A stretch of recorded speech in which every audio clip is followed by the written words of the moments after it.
Hi, folks. This is Chris Voss from thechrisvossshow.com, thechrisvossshow.com. Be sure to check back daily. Call my consulting firm for help with social media marketing. One of the things I want to talk to you about is sexting in this country. It's getting way out of control. If you're a parent, I can't imagine having a teenage child in this environment. But it's certainly something you need to watch out for. Even if you're an adult, it's something you need to watch out for.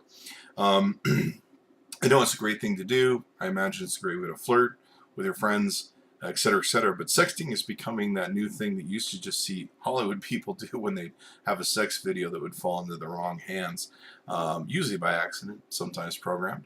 But there's some other elements that are coming out of it that are even more disturbing. So I know at first when I'm talking about sexting, I may sound like a crudgeman where you're like, oh, Chris, you're just old school and, you don't believe in nude pictures on your phone.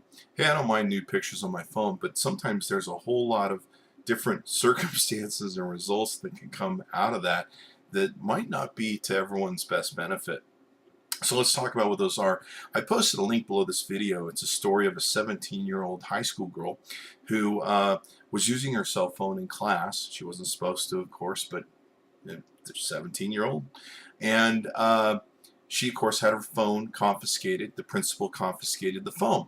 Well, what's interesting is the principal took it upon themselves, and this has actually happened a few other times now in the news, took it upon themselves to start going through her phone, which technically at that point should be falling under the semblance of still private property. Certainly you can maybe confiscate someone's car, but you can't go through it unless you're probably the police, and I believe the police even have to have a warrant or permission to do so if you're unwilling to give it.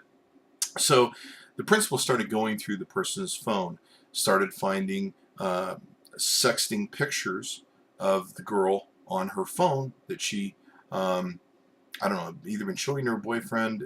I guess in the end, the photos had not been transmitted, so that was kind of one of the key things. She hadn't been sending them out for some reason. She was just taking them with her mobile phone. Now, the interesting thing is here, then the principal went one step further, which I don't understand what people do legally, but 90% of the people out there don't understand legality and legal rights until theirs is infringed upon.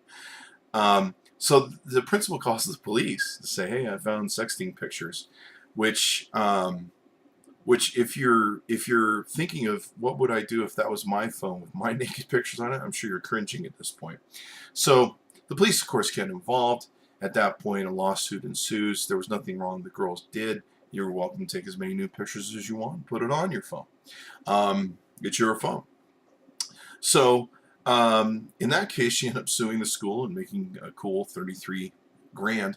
But I want you to imagine, just think about where this went. This went from just taking sexual pictures and nude pictures on your phone, your private phone, to having your principal see them, to having, of course, I'm sure the police see them, and everything else. It's a horrific situation that I don't think anyone will want to be a party to, unless maybe, you're who's those three chicks? The one chick, she put out a video on purpose so that she could become successful. So this is one of those things, and I can't imagine being the father of this teen thinking, not only is my daughter sexting her boyfriend, now the principal has seen the pictures, and the police department of our city has seen the pictures. I hope he lives in a big city where no one can know him or see him by name.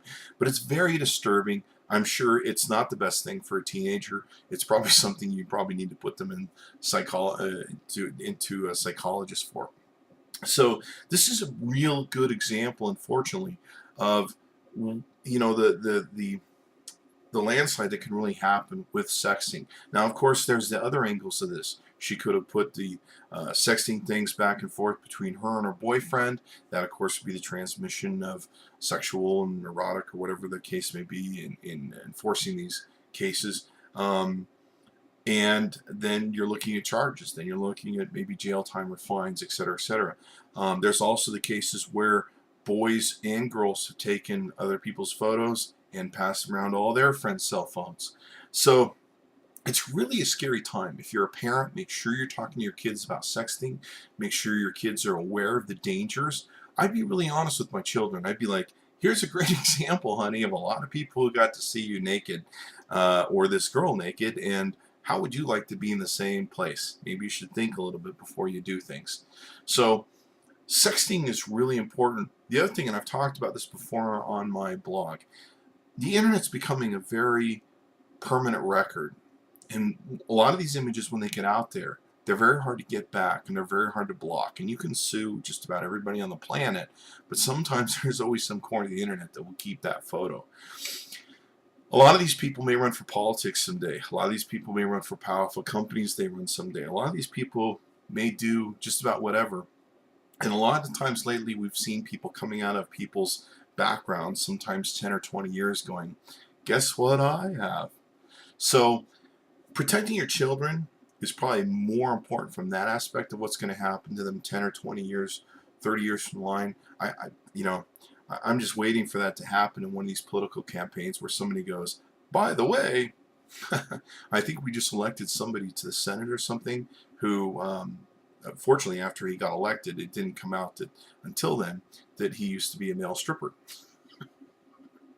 Not that that's bad, but it certainly would have had an impact in his campaign. So talk about sexting with your kids. Realize it's a huge growing problem. Try to encourage them not to do it as much as you can, and realize the power of having your phone lost. I mean, most of these kids could lose their phone. I mean, every girl I know, I don't know what the hell it is with cell phones, but they lose them every 5 minutes, or break them every 5 minutes, or can't find them, and they always got a new one or need to get a new one. I used to run a modeling agency for 6 years. You call girls and they would just have these messages, I've lost my phone, I don't know where it is. And you're like, that message is on your phone like every other month. So anyway, fun is fun. But talk to your kids about it. Realize the implications of sexting, and also some of the ramifications that come from it as the landslide comes out of it. And thank God, nothing illegal took place here. But I can't imagine my daughter's photos being passed around to a whole group of different strangers, or even ending up on the internet. I'd be so horrified. I'd be horrified for her, and I'm sure that it would scar her and not do pretty well for her.